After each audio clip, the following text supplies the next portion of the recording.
So we begin in Chicago, where Mayor Lori Lightfoot suffered a crushing re-election defeat in a race seen as a referendum on liberal crime policies.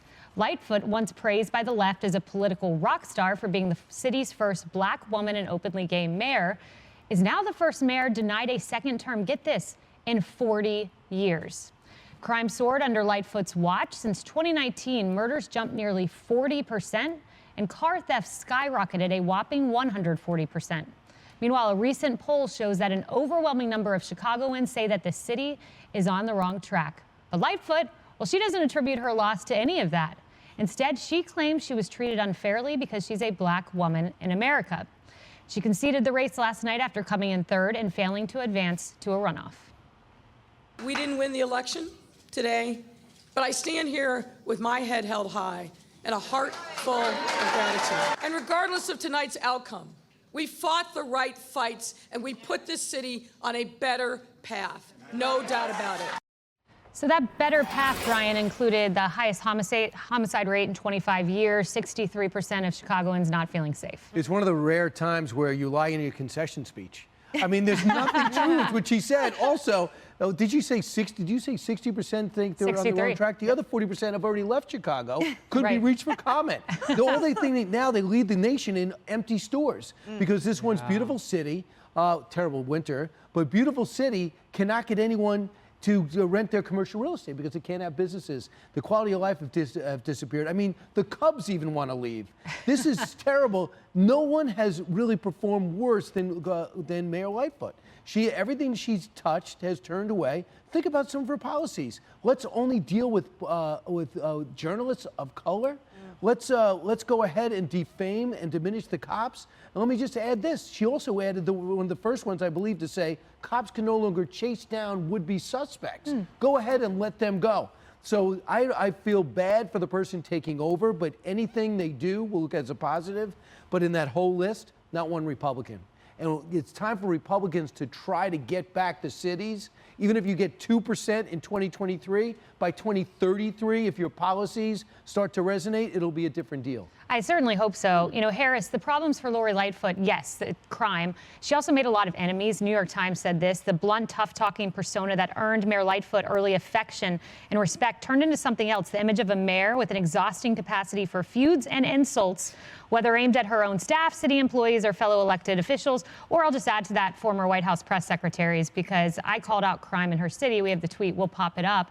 Rather than focusing on the victims of crime, she engaged in the same insults pointed out by the New York Times, saying, "Hey, Karen, watch your mouth," referring to me at the time. Wow. Wow. So not the first touch with a little racist talk there. Nope. Yeah, not the first. I was really surprised that since her acumen, as it would be, the merits that she sort of sailed in on were immutables. Her hair texture, the color of her skin, and her gender.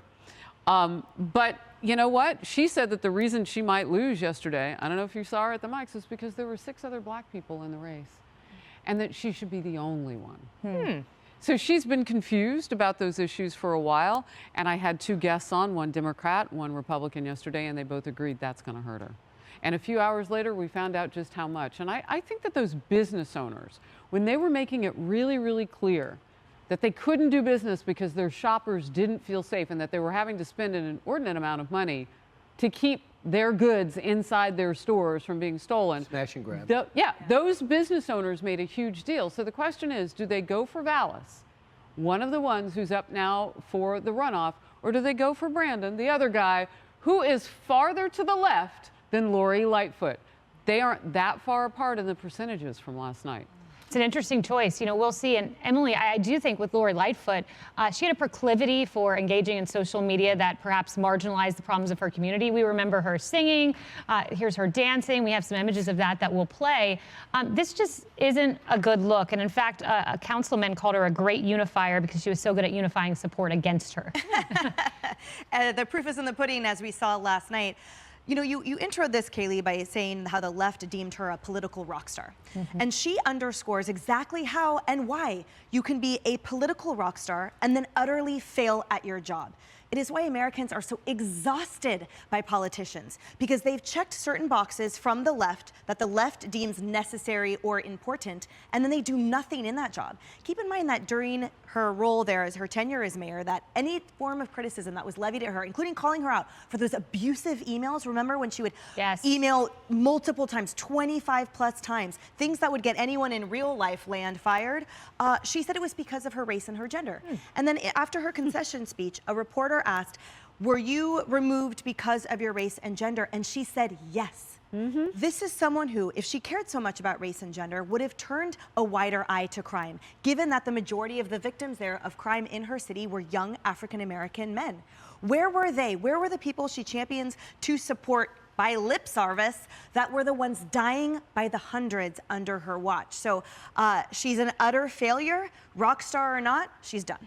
Yeah, in 2021, she said 99% of the criticism against her was because of race and gender. She told Politico, this came out yesterday, I remember Rahm Emanuel appearing on the cover of Time magazine. The headline was basically like, tough guy for Chicago. No woman or woman of color is ever going to get that headline, Kennedy. Oh, absolutely. That is a falsehood. And I think people would love to see the city succeed. People would have liked to have seen her succeed. And when your city is safe, so much is forgiven. In New York City, you know, after Rudy Giuliani became mayor in 1993, the city was much safer. It took some time, but, you know, people are like, yeah, it's a little dirty and taxes are high, but I can walk in Central Park at night. People don't have that sense of safety in big cities, and Chicago is ground zero for that. And she couldn't take care of that aspect of it, and from safety follows economic prosperity. Those two things are married. The perception that you can live and shop and thrive in a city depends on how people feel, and she was not able to deliver that one thing. And for anyone else who's running for mayor in a big city, this is a textbook of what not to do. When violent crime has gone up 162% in your town in just 2 years, the second half of your term, you have done something wrong. It doesn't matter about her immutables. The things that matter, she completely ignored, and this is how she paid with her political life. And now Chicago left with Vallis, endorsed by the police union, or Johnson, endorsed by the teachers union, who wrecked the children of Chicago. And keep in mind, too, he said it's a political goal to defund the police.